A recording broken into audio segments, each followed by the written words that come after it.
What's up, viewers? My name is Juicy Thunder Liger, alongside with the Juice.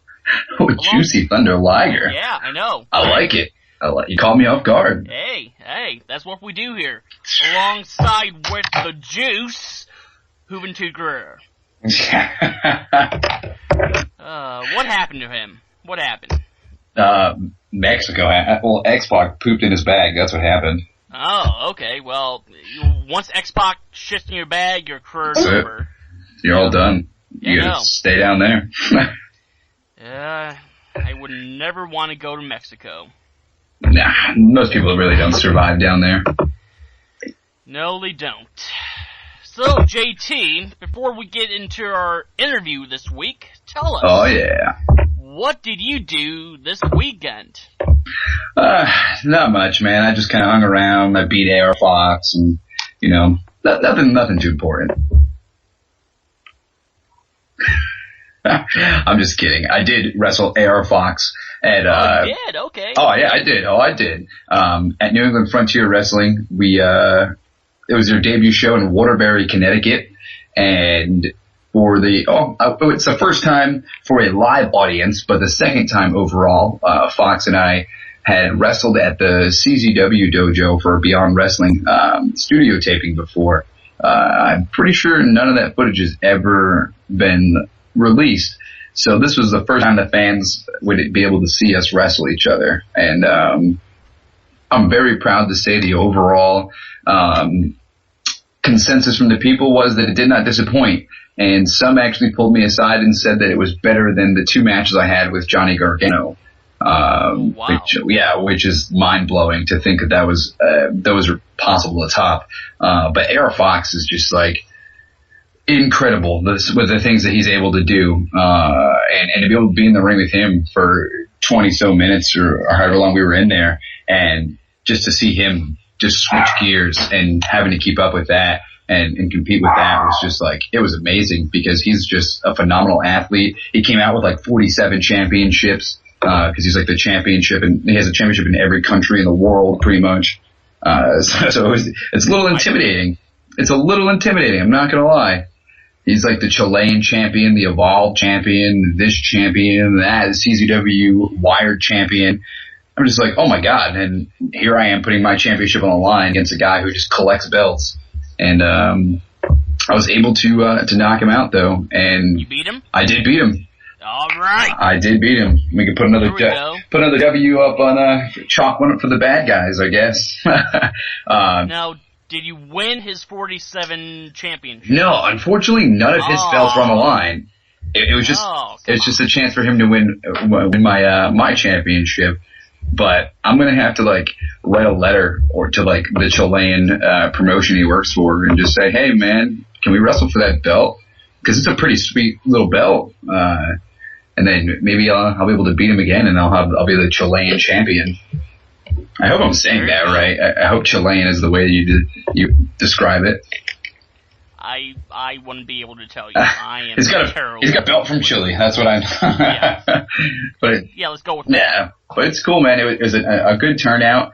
Fox is just the man, and obviously, hopefully, the people that are listening know who AR Fox is. If not, sit down and clear up 7 hours and just look him up on YouTube, because he is just phenomenal. Every match I've seen him in, he like invents a new move. It's just I know quite a few moves, but for him to invent a new one every match, it's just unbelievable. And I've said this a few times, but I have never seen a bad AR Fox match. He goes out there every time, it seems like, and gives it his all, as in like he's wrestling at WrestleMania. Oh yeah. He literally tries to steal the show, has the best match of the card. Mm-hmm. He makes sure that the fans go home happy. Oh yeah. He's so good. Yeah. He's so good. He, like you said, he refuses to be anything less than the best match on the show. So it was cool to like share that moment with him and to really like turn it up a notch. And like with Gargano and everything, like their styles are so different. Like there's nothing that Fox won't do to pick up the win. He'll like sacrifice his body 100 times if it gets him closer to winning the match. And I get to see that firsthand. And just like him diving over the ropes in 100 different ways and just wiping me out. Like I didn't think that something like that was possible, and it really made me push to another level and really go back to being able to fly around myself. So I try to catch him off guard with a lot of my flying around, and a lot of people didn't expect that out of me. They thought I was going to go in there and try to like strike around with him and really slow him down. But I wanted to show people that I could do what Fox does and keep up that way, and it seemed to have worked for the most part. He made one little mistake and. A roaring elbow later, I was victorious. You got the win. That's amazing. Awesome, man. Thank you. Thank you very much. And a little goal I completed this week. Let's hear about it. I didn't beat AR Fox. Well, maybe next weekend. Maybe next. You know, I'll take his chili title. There you go. Yeah. Yeah, AR Fox. I'm calling you out. Oh. Oh, I have a video of a fan calling out AR Fox at a show from like 3 weeks ago, and it was the greatest thing ever. He was talking so much shit to Fox to his face, and we were all ready to give this kid our paydays if he would jump the barricade and attack Fox when he came out to the ring. And he was, I'll have to send you the link. It was the funniest thing in the world. He was like, he'll beat up AR Fox and then take my championship. Like it was so awesome. It was phenomenal. It was a 6-second vine, but just imagine how much awesomeness you can put into 6 seconds. That's what that guy did by shooting on Fox. I'll take your word for it. I want to see that video ASAP. Anyways, my goal today, I completed the Insanity workout. There we go. 60 days. Yeah, I feel damn good about myself. That's amazing. Physically, mentally, and you know the most important thing for me is to keep it up. You know, I'm gonna go next to T25. There you go. Comes from the same dude, and I'm just gonna keep trying to, lose a couple pounds and just keep feeling good about myself. That's awesome, man. I'm really happy for you. Yeah, thanks. Thanks. It's a really good feeling to accomplish something. That was 60 days of it. Yeah, 60 days, and there were some people telling me that I was gonna quit it in 3 weeks, 1 week, a couple days, but I did it in 60 days, and there we go. Prove them all, man. Yeah. That's what you need to do. I'm happy for you, man. That's truly awesome. Yeah, thanks, man. I'm gonna try to keep it up. So, JT, are you ready for episode 4's second interview here on the Juicy Details? I'm pretty sure I'm ready. I'm pumped. I'm excited. Are you ready? I'm ready. I'm always ready. I'm Juicy Thunder Liger. Oh yeah. Turn it up a notch this week. I know. So, this week's interview is someone, he's sort of a legend around my parts in the Cleveland area. 'Cause he is one half of the founder of AIW, Absolute Intense Wrestling, and they have a pretty big show coming up on August 30th. He's here to talk about it, so let's welcome him, the Passion, John Thorne. I'm a legend. I was unaware I was a legend in the Cleveland area. Thanks for that, though, Juicy Pat Lucey. You know it, man. You're a legend. Come on, man. Stop dissing yourself. You are a legend. AIW is a legend in itself around Cleveland. I'm only your second interview. I feel pretty important for that. Who's the first? Josh Alexander? Yep. All right. He's moderately talented, I guess. You guess. All right. See, now I have to put in the preview, John Thorne buries Josh Alexander. I have to put that now. I bury everybody. Hey, this is the Juicy Details. You can bury anyone you want.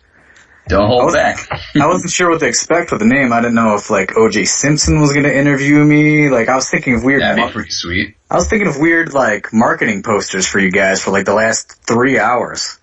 You guys, I think you guys need a cartoon graphic of a wrestler just holding a razor blade. I think this needs to be your flyer. John Thorne, promoter and marketing genius. That's what I do. Or you get Pat Lucey's face, also cartoon, and you put it on what looks to be an orange juice carton, and it says Lucey Juices. But that's for the ladies. Must have been an important 3 hours for you. I know. I didn't have much going on. I thought this was happening yesterday, and then I just started watching some Breaking Bad, and then I started thinking about ways to market this podcast for you guys. Breaking Bad's a good show. You could also have a cartoon of O.J. Simpson in a singlet. There we go. These are the things I thought of. I like it. I love it. Let's get into it. I want some royalties when you guys start selling some T-shirts when this becomes bigger than the art of wrestling. Yo, we're coming to Colt Cabana.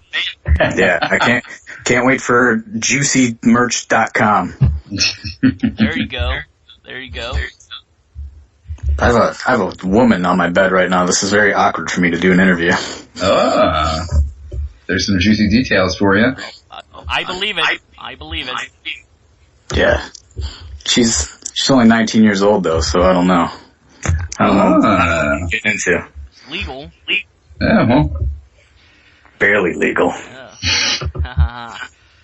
Alright, John, so let's get into it. The first question I always like to ask is, how did you get involved in professional wrestling? Do you remember how you became a fan of it? How I became a fan of professional wrestling? I guess just like being a child, like Hulk Hogan and all that stuff. And then I took a few years off when I was like a teenager, when wrestling started getting like uncool. And then I don't know, I started trying to like find other things to do. Like I was like a wigger for a while. I wore some FUBU shirts. I like listened to Tupac a lot. You know, I was just trying to find myself in middle school. And then I was hanging out with one of my friends who was Matt Wadsworth in AIW, and he introduced me to ECW, and that kind of brought me right back into it. And then since then I never looked back.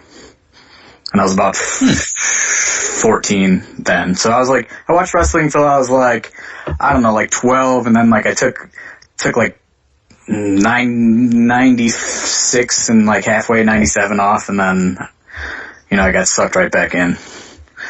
Being a No Limit Soldier wasn't working for me. I don't think it worked for anyone. I worked for Master P for a while. For like a good minute.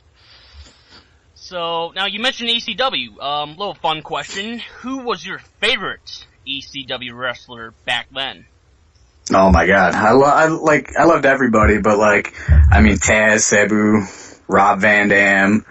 I used to go to the house shows with like a bunch of my friends when I was 14 years old, which is probably not the best environment for a 14-year-old teenager to go to a live ECW show, but I mean, it was a whole different experience than anything I've ever, you know, encountered before, especially, you know, being that young and impressionable. I thought it was like the coolest thing in the world.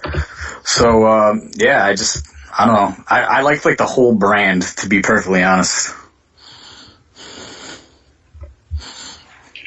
No, yeah, that's good. ECW, it was a big thing back then. It drew a lot of fans to it because it was so unique at the time. I mean, it was huge in Cleveland too. Like this was one of the first towns they kind of ventured out to, like when they started moving out to the Midwest. So they came to Cleveland quite a bit in like 98, 99, 2000. Yeah, right at the Agora, right? But before the Agora, they went to this place called the Masonic Auditorium, which was like the best place I've ever seen pro wrestling ever. but something happened where, I don't know, there was like a bunch of rumors like Shane Douglas broke a door, and I heard Sandman was like smoking cigarettes and putting them out on the carpet or something on a dressing room. Jesus. And like, it was run by the Freemasons, so they kicked him out. But it was by far the coolest wrestling venue I've ever been inside. They did 2 shows there, and then wrestling was banned there forever, like pretty much every other venue in the Cleveland area. Wow. That sounds like ECW. Yeah. Yes, sir. Let's get some juicy details going. What do you guys got for me? All right. Well, a question I've always wanted to ask you personally. Not only, well, this involves your dick. Yeah. This definitely involves your dick. Oh man. Okay. Go with that, sure.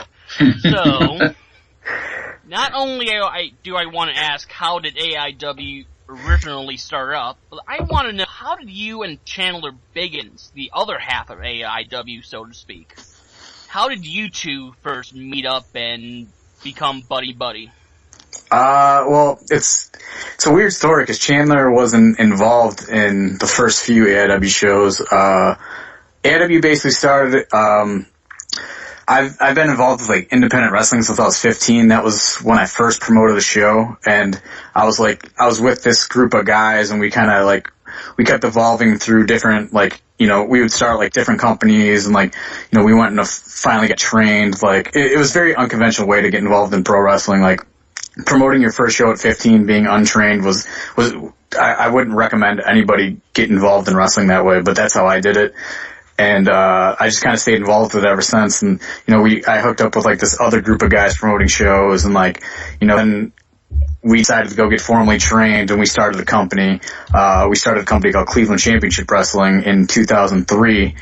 And there was kind of a falling out between, myself and the other guy that was running it. And like, it's kind of like, you know, like a typical indie wrestling, you know, drama, like just people not getting along. So, like the rosters kind of split ways, and like they started a company that was called Extreme War, and I started Absolute Intense Wrestling with a few other people.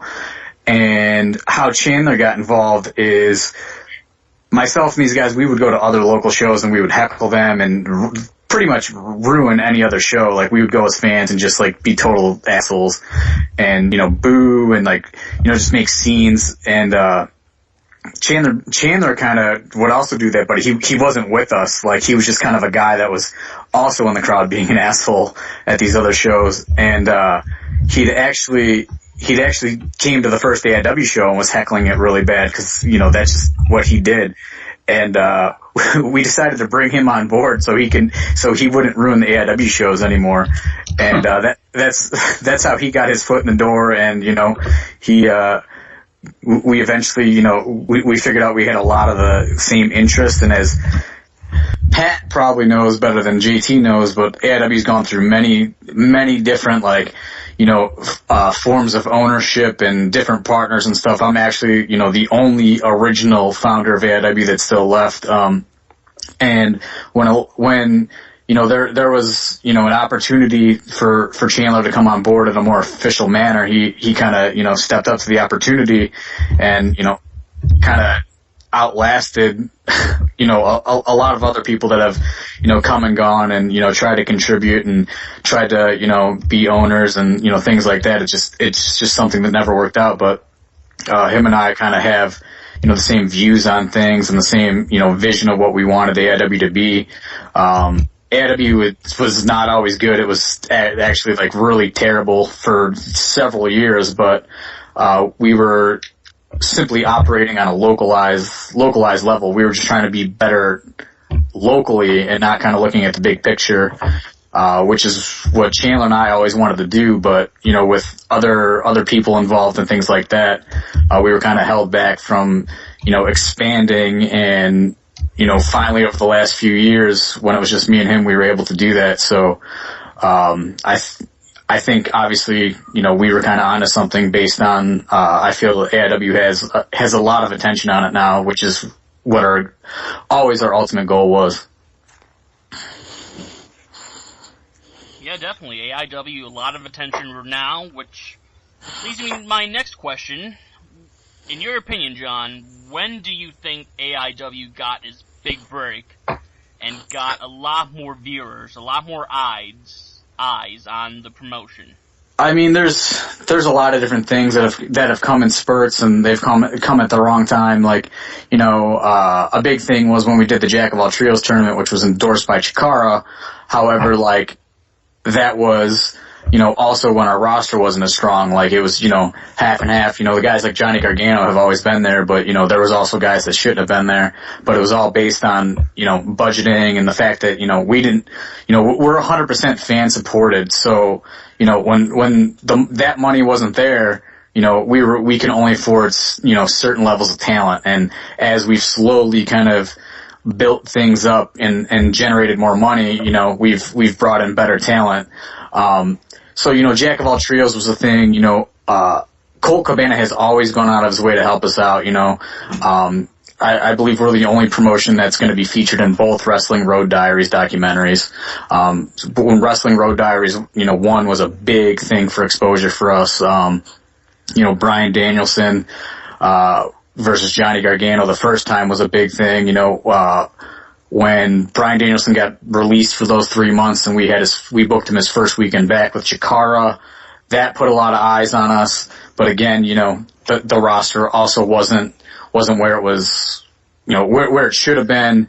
You know, as many eyes came on us, a lot of people, you know, looked at the undercard and never watched AIW again. So, I guess if there's one like defining moment, I think it's when Smart Mark Video came on board, which is when we did our TPI tournament. I think that was, you know, that was the defining moment of when we really started, you know, getting a lot of attention, because Smart Mark Video is just like a built-in, you know, they just have built-in marketing. They have so much reach and so much, you know, they hit that audience that we were trying to get. So I would give credit to Smart Mark Video. Oh yeah, definitely. I feel like in 2011, SMB helped AIW a lot, because as a fan who attended all the AIW live events from like 2008 to early 2011, I do emphasize on hated the live commentary. I mean, that was just, and that goes back to, you know, when we were trying to stand out as a localized different promotion, and we weren't looking at a big picture. You know, that was the thing that, you know, I'm sure probably JT sees, you know, in the New England area at some points. Like a lot of indie areas are self-contained and only exist within each other. Mm-hmm. And, you know, they're too concerned with what the other company's doing up the street, and they're not looking at the PWGs and the Chikaras and things like that. They're just trying to be better than the other company that's, you know, around the block, which is what Cleveland was, you know, that's what Cleveland was known for and existed for, you know, 20 years. It was just a 100% self-contained, you know, area. You didn't really hear anything that happened in Cleveland outside of Cleveland. And, you know, Cleveland was place for local wrestlers to locally wrestle each other, and, you know, you'd bring in badass Billy Gunn to put in the main event. You know, that was kind of, you know, that was kind of the model of Cleveland wrestling, and, you know, the model of a lot of independent wrestling, to be, you know, perfectly honest. Mm-hmm. And we wanted to do things differently. So, you know, like we wanted to be a younger, edgier, you know, kind of presentation of that localized wrestling. So, you know, we got the localized wrestlers that were going to do the high spots. And, you know, we got live commentary because we were trying to originally market to non-wrestling fans. AIW started in concert clubs, you know, similar to what, you know, Beyond's doing right now with Fet Music, you know, running a concert club, you know, in a cool area, you know, standing room only events. And we were trying to target non-wrestling fans that just wanted to, you know, like scenester kids that just wanted to go and hang out at the music club, that were in the music scene, that didn't really know about independent wrestling or pro wrestling. So, you know, our idea with the live commentary is we're marketing to non-wrestling fans, so we're going to kind of hold their hand as to what's going on. And since they were non-wrestling fans, we expected them, which, they really didn't a lot, is pop for the spots. So the live commentary was kind of put in place to kind of cover that up. As we were trying to appeal to, we were trying to be wrestling in a different niche of entertainment. So, once we kind of got more away from that and wanted to go and become like a traditional, independent wrestling company, the live commentary went away. Once we kind of started, looking outside of Cleveland and seeing there's a way bigger picture than, the 100 fans in Cleveland, there's thousands of fans worldwide that we can market to. Yeah, good point. And I think in that sense, AIW has come a long way and has become I wouldn't say like a big as name as PWG, Ring of Honor, but it's gained a lot of new fans over the years from all over the place. I see fans coming in now from Buffalo, Philadelphia, even Canada. They come to AIW live shows and they have the best of times. And to AIW's credits, they've done a lot. They improved a lot over the years to reach out to new fans all over the place. And I don't think that we're ever going to be Ring of Honor or PWG, and I don't want to be those things. I always want AIW to be a little rough around the edges. You know what I mean? I think that's that's kind of the charm of AIW. Like you're not going to see a light show or this big production value that you're going to see at Ring of Honor. Like that's backed by a broadcast company. Like PWG is something totally different. So we kind of want to, just make our own niche and continue to move forward. Because I think, I don't think we're going to be those things. Like we've seen amazing growth, like over the years, like especially, with, the Chikara situation and, there's a lot of people with extra money that would normally spend it on Chikara, checking out new companies. And we've seen an incredible growth, in our DVD sales and things like that, since, the Chikara situation had happened. So I think there's a lot of people checking out what we're doing and, looking for something else, looking for an alternative. And that's all we kind of want to be. We just want to be an alternative to, the other big companies that are going on. I think there's room for everybody. No, right on, and I think in that sense, AIW is an alternative to the companies like Ring of Honor, PWG, and no, I'm going to say it again, AIW is doing a fantastic job of growing each day, reaching out to new fans, gaining new fans. Incredible job all around from everyone in the AIW family. And another thing that's, helped us grow is, our women's brand, the Girls Night Out brand, which, we'll see people, fly from England to come to live, which to me is, it's the most flattering thing that I think has ever happened, that, multiple people are flying themselves, over the ocean to come to a live AIW event in October. So like, it's really crazy, but we're trying to do all these different things to kind of, bring awareness to everything. The girls brand brings awareness to the regular AIW brand, and we're kind of existing in multiple different worlds, I guess, which I think is the best for us, because ultimately, like, I've never paid myself $1 as a promoter, which is probably a ridiculous statement, but the more money that comes in, like, I have a job, like Chandler Biggins has a job. We're not in this to make money or profit off that. I think it's very easy to make money off indie wrestling if you go back to that formula that a lot of, like I was saying earlier, like that localized formula. I think it's pretty easy to make money off wrestling. But like, I don't think there's any, there's anything cool about that, like I want to produce something that people actually want to see, that want to seek out. So, every dollar that we make, like, when there's more money, there's more talent on the shows and so on. Like, we're just going to keep pushing it as much as possible until, it's probably irresponsible, but, we're just gonna, as the money comes in, we're spending it out. We're bringing in different people and different talent. So that's kind of our model or whatever. So as we've grown, I'm sure, Pat, who's been following us since 2008, knows like the talent has gotten extremely better, so that's how we're going to continue to do things. It's a good plan, giving people especially an alternative like that. People are always looking for something different than the tradition. Like, people always know what they expect when they watch PWG or Ring of Honor, and being able to tune into something like AIW, they finally have that outlook, a different aspect of wrestling where it really breaks it down. It's like, here's wrestling and entertainment at its core, what it's supposed to be, and it's not all dolled up. It's just here's good wrestlers, here's good talent, and here's a good promotion giving it to you. And I think that's what fans like, especially now. I feel with independent wrestling, the times are starting to switch back to that, and people want that kind of wrestling. So it's good to have that alternative from the mainstream, I guess you would call it, independence.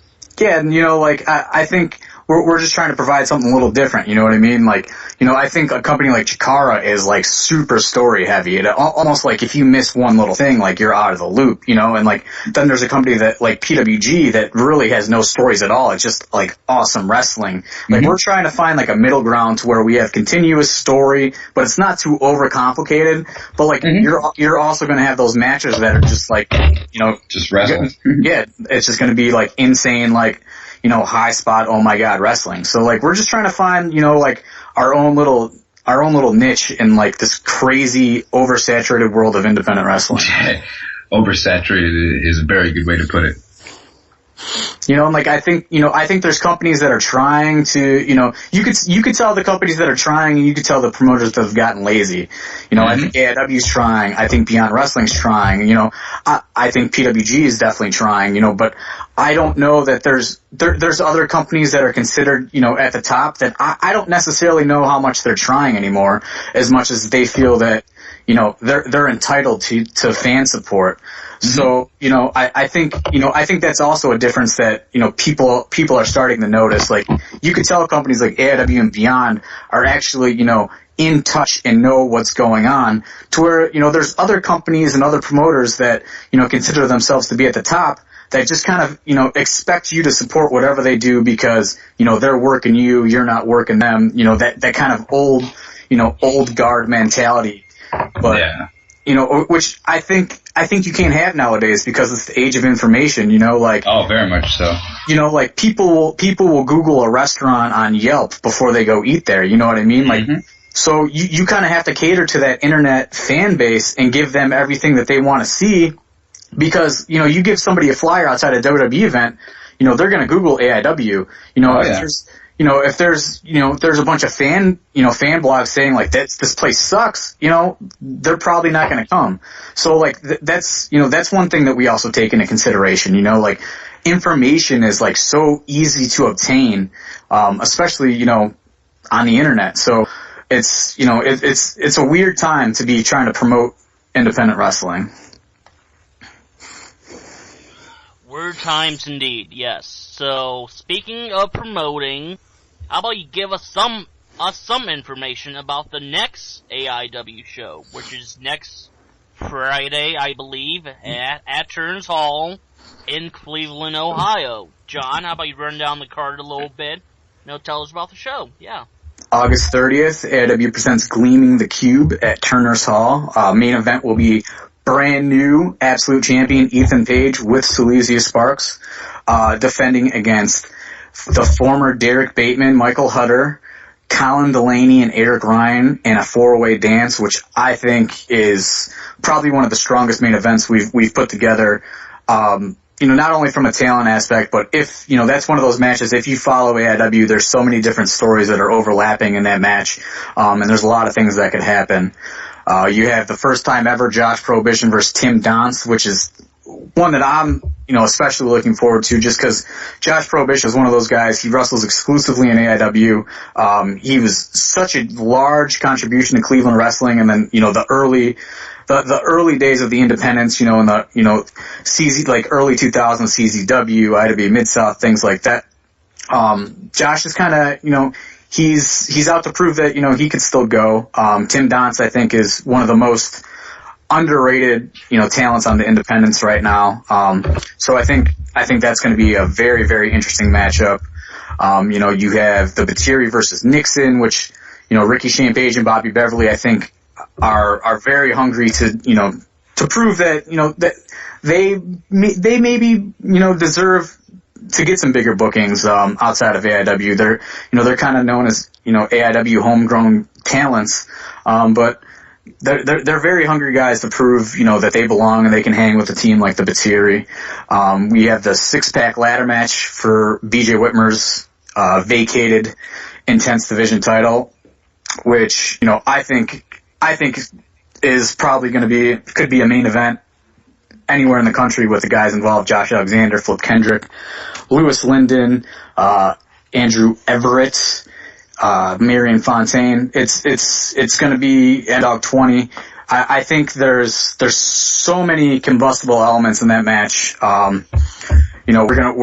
I'm going to say it, right here on the juicy details, whatever. We're going to give it quite a bit of time, on the sheet, so these guys can go out there and, pretty much do everything they could possibly imagine. The show is, I think it's one of our strongest lineups we've ever put together.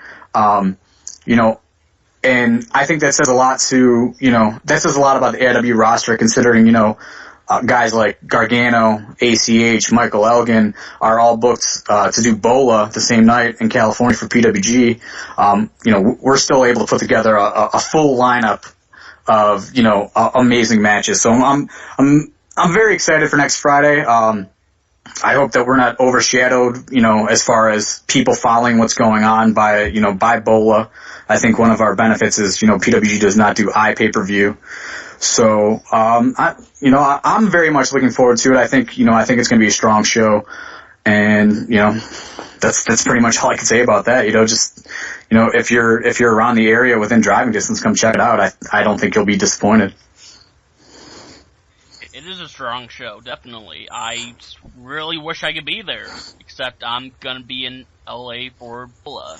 Which, Bola is, Bola's gonna be amazing too. You can't, I think that's a given. So, I think it's gonna be a great night for wrestling between AIW, kind of holding things up out east, and, PWG is gonna deliver out west. They better. I'm spending like $2,000 on this trip. You're insane for doing that. I don't think. No, I am. I wouldn't spend $2,000 on a car. It's Los Angeles. I'm going to be spending money on hookers. That's a given. Obviously, you should buy a hooker. Where do they have hookers in LA? Melrose? Is that a hooker place in Los Angeles? Sounds like one. Melrose Boulevard, is that a street? I'll look it up on Google. You should take the Hollywood. This is what you should do. You should take the Hollywood Homes tour, and you should go to wherever O.J. Simpson killed those people, and take your photo there and make a flyer for the juicy details. There you go. Oh, John, you are a goddamn genius. Get those isotoner gloves on from that trial, and stand out wherever they found Nicole Brown Simpson's body and say, I did it, Listen to my podcast. There it is. Now you gotta do it. Now you have to do that. Now I have to do it. You get my brain behind this podcast, you guys are gonna have at least 27 followers on Twitter. Whoa. Whoa, that's good. That might be too much. That might be too much for us to handle. Hey, listen, this is what I do, alright? I can get 27 people anywhere.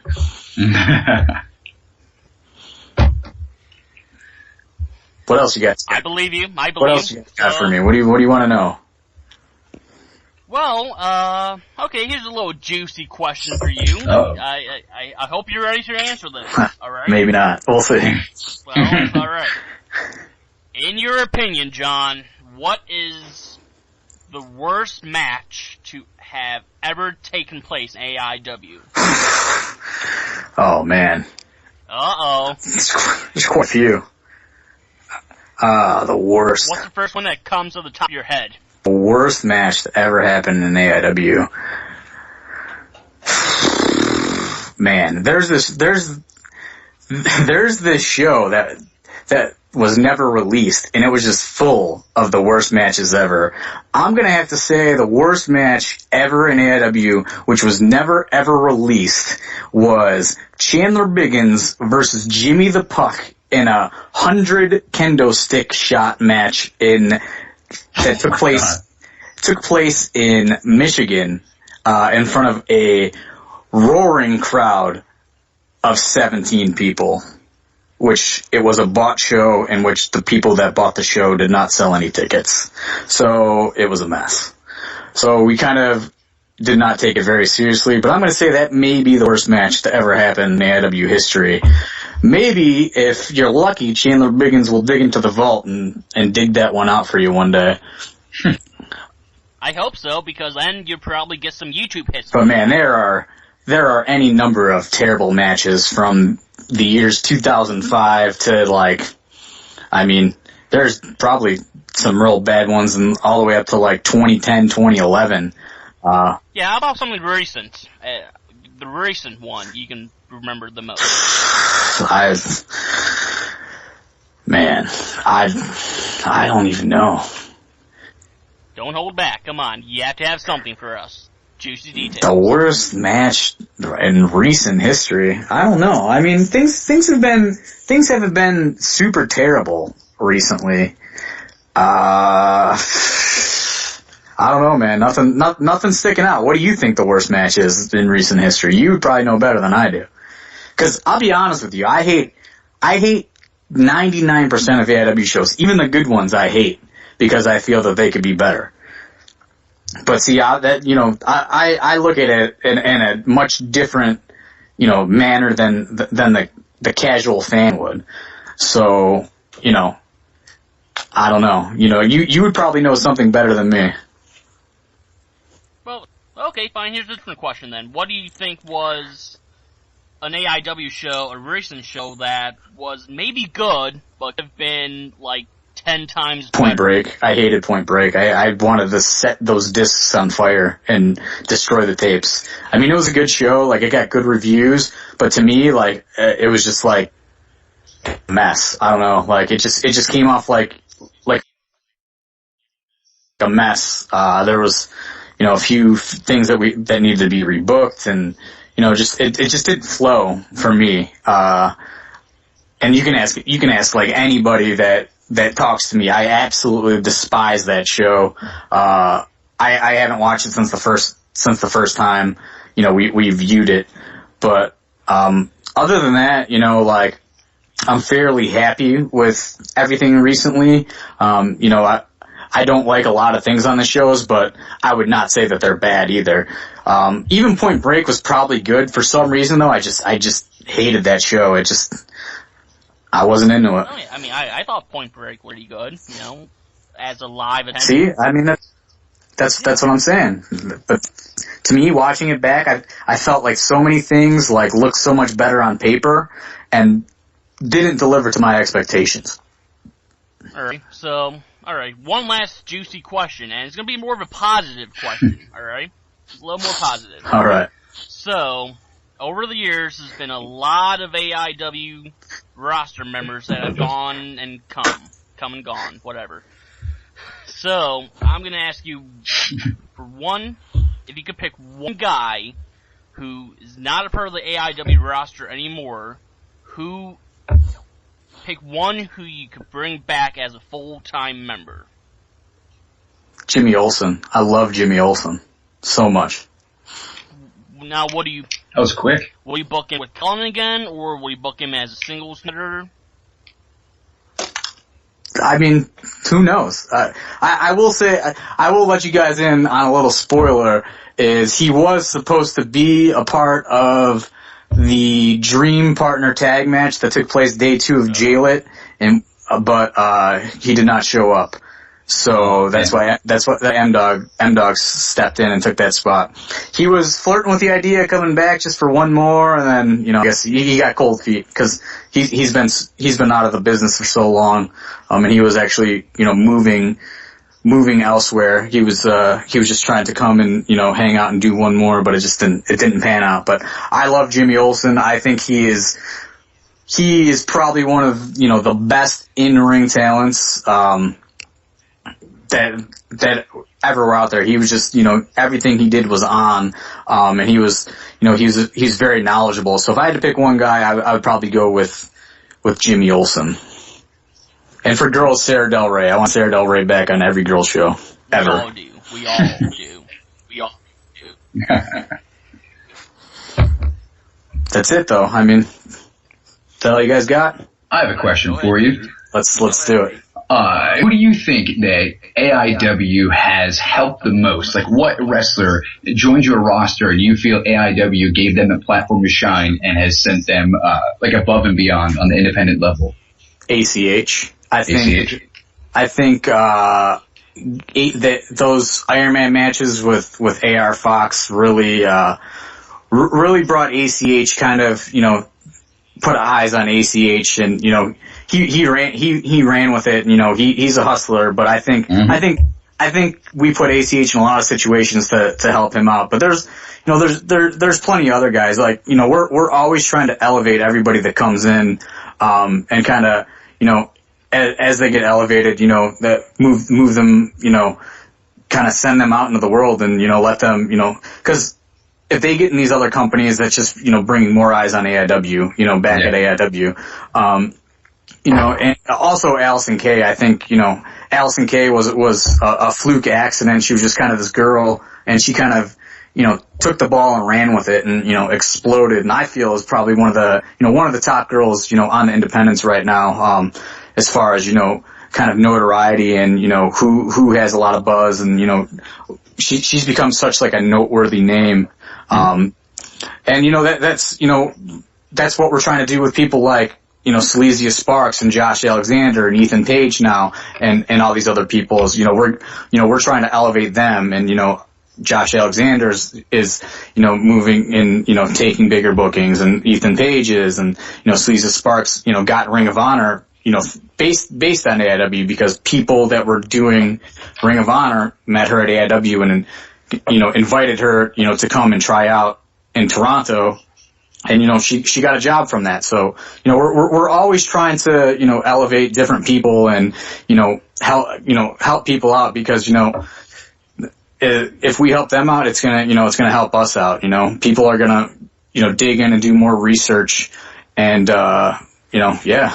it works for everybody. I think it helps everybody. It's kind of like, a cycle of positivity, I guess.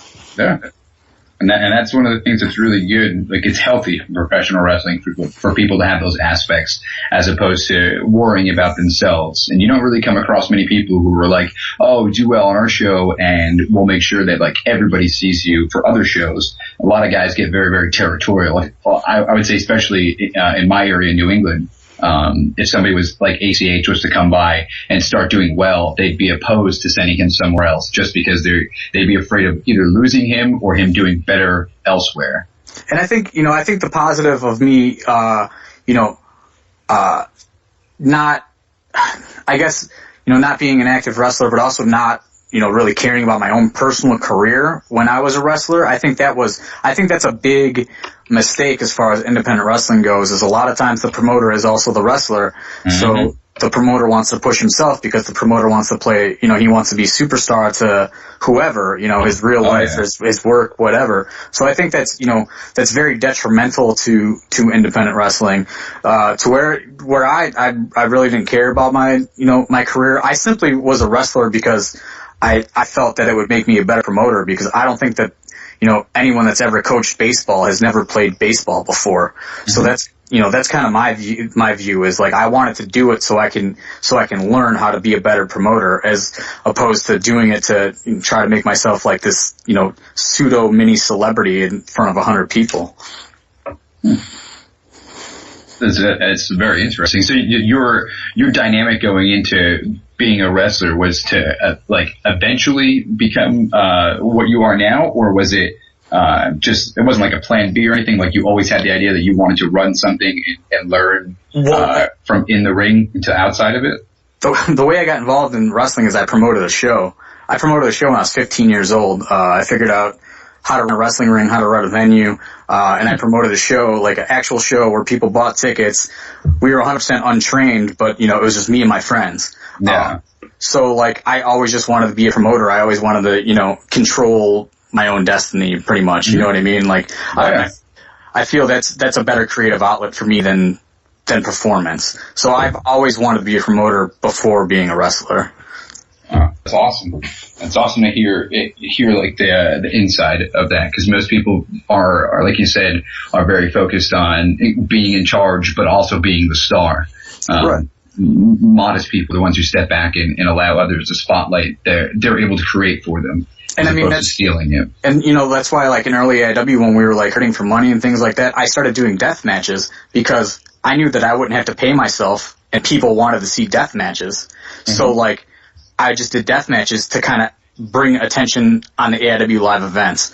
Like, everything I've done, like, is solely to, you know, for AIW. Like, it's all about, like, the brand, and, like, that's, you know, that's how we run things. Like, you know, like, there's not one guy in AIW. We want to be AIW. We don't want to be Ethan Page Wrestling. You know what I mean? Like, it's all about just putting together, like, a total package. So that's kind of how I've always viewed things, you know, which is similar, I think, you know, beyond wrestling is, you know, it's not JT Dunn, it's beyond wrestling. Mm-hmm. You know, like, branding is a big thing, in wrestling. So, you know, that's always kind of been, you know, our motto is always kind of bring attention on the brand any way we can. So, you know, that's why, you know, I did a death match with the Necro Butcher and Drake Younger and things like that, because people locally were going to want to come and see that. So, like, you know, that's kind of always been my mentality, is like, what's going to make people want to come to AIW? You know what I mean? Mm-hmm. I completely understand that. And my hat off to you, man. That's like fantastic to hear that side of the story, as opposed to the horror stories you hear in wrestling about the guys trying to be the man and be the man with the money as well. So, like, that's super respectful.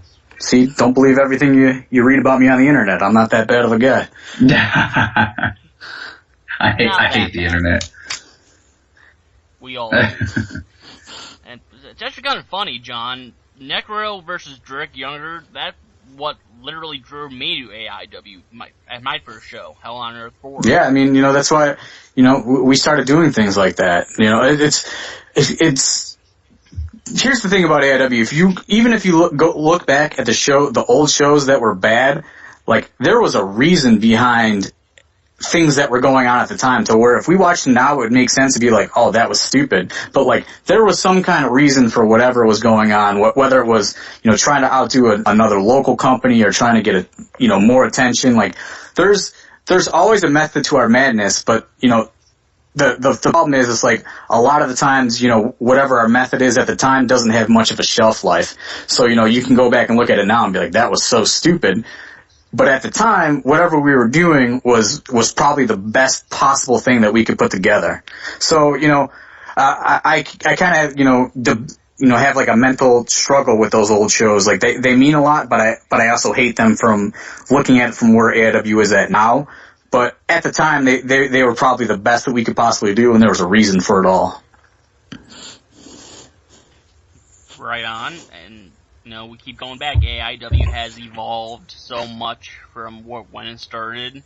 AIW has grown into a company where there's just so much, like, diversity on the show. You know, so much, something for everyone, I think. You know, you have your comedy matches like, you know, Sugar Dunkerton versus Jock Sampson. You have your women's division, tag team division, the intense division. You have sometimes your death matches, and then you have the main event scene. I truly believe AIW has one of, if not the best, all-around rosters on the entire independent scene, because it is something for everyone. And, that's the thing. We're trying to make it, a three-ring circus, because, there are people that, will say, oh, I hate Jock Sampson. But there are people that love Jock Sampson. You know what I mean? Like, a guy like Jock Sampson isn't going to appeal to, the smart mark PWG fan, but he's going to appeal to a fan of comedy wrestling or a fan of a different genre of wrestling. And, we're putting all these things under one roof, trying to draw people from all those little, niche genre audiences of independent wrestling, and kind of get them all to watch it. There's, I'll read reviews and, some guy will, he'll hate, a match like Josh Alexander versus ACH because they kicked out of every finisher in the book, and he'll love Tracy Smothers versus Jock Sampson, and then you'll get, someone that has the complete opposite opinion. So what we're trying to do is we're trying to get as many different types of wrestling and different things under one roof and give like a complete show, because I think, if you watch a show that's the same thing from start to finish, you're going to get kind of bored with that. So we're trying to, keep it mixed up and keep things different and, kind of provide something for everybody. Right on. So I think this is the part where we end the show. But we're going to end it with plugs. So, John, the floor is yours. What do you want to plug? Twitter, Facebook, whatever you want to do, go right ahead. I want to plug smartmarkvideo.com because those dudes are the best to us. I want to plug my Twitter at John Thorne AIW, the AIW Twitter at AI Wrestling. AIWrestling.com, shop.AIWrestling.com, follow AIW, buy AIW stuff. Like I said earlier, we're 100% fan supported. So everything you spend is going towards, a new, a new person to do our show, someone that maybe we couldn't afford. We've recently purchased 2 new championship belts because people hated our cheap-looking championship belts, but we had them because somebody gave them to us and made them. So they didn't cost us any money. So we kind of came into a little bit of extra money, and we're in the process of upgrading our belts because, we're trying to do everything to like I said, the age of information. You don't want any kind of negative feedback. So our belts are a big concern that people have. So we're in the process of upgrading those all of them. They should be all upgraded by the end of the year. We have a new Intense title. We'll have a new Absolute title next Friday. And, tag belts are in production. So, like I said, your money, like we're one of the few promotions where your money actually goes into the company, like you guys aren't paying, for my Denny's after the show or whatever, it's going back into the show every dollar we make. So, please buy something of ours from Smart Mark Video or, AIWrestling.com, because that's how we survive. If people quit buying things, we're just, we're going to disappear like a lot of the other independents did. So, that's what people got to take into consideration when everyone's, plugging their free stream or their torrents or whatever. Like, that might not affect Vince McMahon a lot, but an independent, if you pirate that, like, it affects it quite a bit because you have no idea how far, a $20 DVD purchase is going to go. So, every little bit helps. So, yeah, I guess ultimately just buy stuff. JT, what do you have to plug? Do you have anything going on this weekend? I do. I actually have stuff during the week as well. Beyond Wrestling is partnering up with the Church of Providence here in Providence, Rhode Island to give you wrestling as well as burlesque dancing and rap battles and all this crazy insane stuff at Fett Lounge, and where we did American Rana, and they have some local talent, and then they're also going to do Beyond Wrestling. There's going to be a couple matches down there, and I will be there, as well as Biff Busick, Anthony Stone, Minuteman, the Hoods, local guys from this area. I will be there. Saturday, I will be wrestling for one of my home promotions, the Renegade Wrestling Alliance, and then Sunday, I make my debut for Fighting Spirit Wrestling up in Brooklyn, New York. So that one should be pretty interesting. They have a whole bunch of guys on there. Homicide, I think, Colt Cabana's there. Matt Stryker, the Maximos. So should be pretty action-filled weekend. Also, you have the Facebook.com/gotcha.juicy. And then you can also follow me on Twitter @the Juice with 3 E's. Again, because the juice regularly was taken, so I just put some emphasis on it. It was taken. Biff Busick. You mentioned Biff Busick. I did. I forgot to put over Biff Busick in this podcast. Biff Busick versus Mr. Touchdown next Friday. It's going to be fucking crazy. Biff Busick is the man. Biff Busick, I think, he is going to be the guy to close 2013. I think that, mark my words, Biff Busick will be probably the hottest thing on the independents by December of this year, I think. That dude is going to blow up. I can feel it. Like, he's blowing up right now, but I bet you by December, this dude is going to be like the most it guy in the industry. That's how I feel, at least. I agree. I've always been a fan of Biff. I think Biff is one of the best at it right now.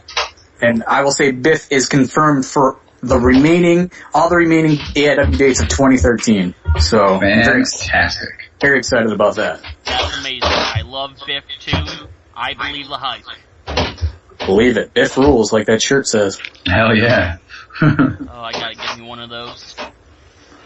What do you gotta plug? Well, you can follow me on Twitter because I have like almost 400 followers now. I mean, I'm not at John Thorne level yet at 1,000.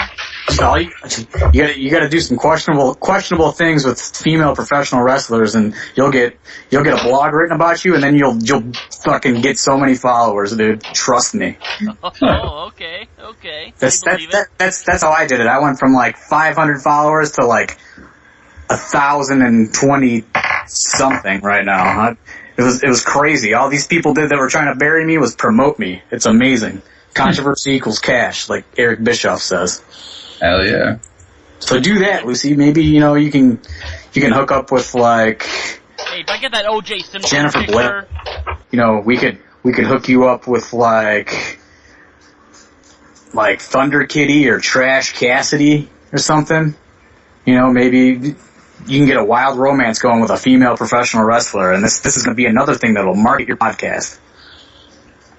I love to get with Thunder Kitty, but like we were talking about earlier, if I got that O.J. Simpson picture, I'm going to make that my Twitter profile pic. Bam, 1,000 followers. You guys need to get with a flyer maker or someone who can draw, and you need to get O.J. Simpson in a singlet as a cartoon that says the juicy details. People are going to be all over that. I agree. I think that's what's going to work for us. Then you just need a pro wrestler holding a razor blade. That's your next. You got to make these promotional pitches in quarters. That'll be your second quarter pitch. Then you guys ever see that movie Juice from 1992 with Tupac? Oh yeah. We'll get Juicy Pat Lucey with his hood up, looking real urban, same font. The juicy details. I'm telling you, I thought about this all day. You're on point. On point. A goddamn genius. I'm telling you. Alright, and you can also follow the show on Twitter @the Juicy Details, but that is Juicy with an I. It's Juici, because someone did take the Juicy Details with an E. They probably got a big marketing plan behind them too. All right. Where's Liam Neeson when you need him? Listen, I gotta go. I'm on a date with a female. She's very upset with me that I've spent an hour podcasting with you gentlemen. We're gonna watch a movie. We're gonna cuddle. Oh, there you go. Is it gonna be a Lisa Neeson movie? I'm gonna cook her up some tots, nice romantic dinner. That's how I do it. What a gentleman! What a gentleman! Some dinosaur-shaped chicken McNuggets. I'm gonna put Home Alone on the TV screen. The Wet Bandits are gonna get her all wound up, and that's my secret to success with the ladies. So there you go. There's a juicy detail for you. Juicy detail for you guys. But I gotta go and comfort this attractive 19-year-old woman been sitting on my couch giving me dirty looks as she knows nothing about professional wrestling and does not care about it. Oh, well, it was a pleasure having you on. Thank you for taking the time. Thank you, John. Thank you, guys. Let me know when it's up, and I will send it out to everyone that hates me and follows me on Twitter. Absolutely. For John Thorne, for JT Dunn, I'm Juicy Pat Lucey. Thank you for joining us on episode 4 of the Juicy D Show.